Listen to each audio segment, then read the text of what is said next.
selkeästi parasta mun mielestä on ollut tämä joustavuus, mikä Jykialla oli kaikissa asioissa. Joo, että nythän ollaan tosiaan täällä Eteläportissa niin sanotun Woodspinin tiloissa.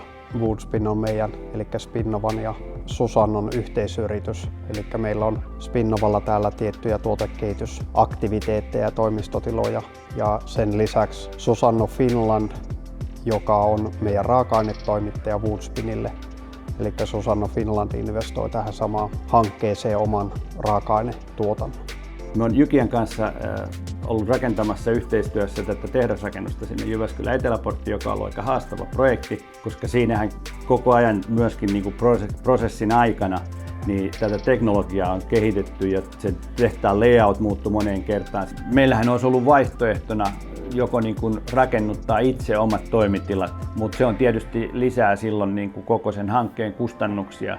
Ja oli hyvä vaihtoehto saada tällainen partneri kuin Jykia rakennuttamaan se rakennus, joka me sitten vuokrataan Jykialta, jolloin niin se hankkeen kokonaiskustannus niin meidän kannalta pysyi sellaisissa raameissa, että se oli helpompi niin kuin hoitaa.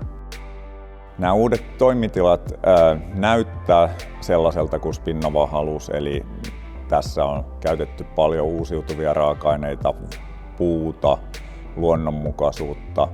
Meillä on nyt käytössämme modernit, muokattavat laboratoriotilat ja toimistotilat.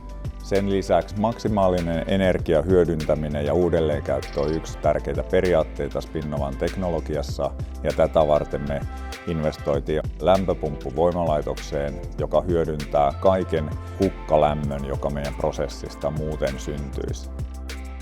Todella hyvin sujuu yhteistyö Jykian kanssa ja voi niin lämpimästi suositella, että ammattitaitoinen porukka aika pienelläkin porukalla pystyvät äärettömän haastavan hankkeen viemään todella onnistuneesti meidän kannalta läpi.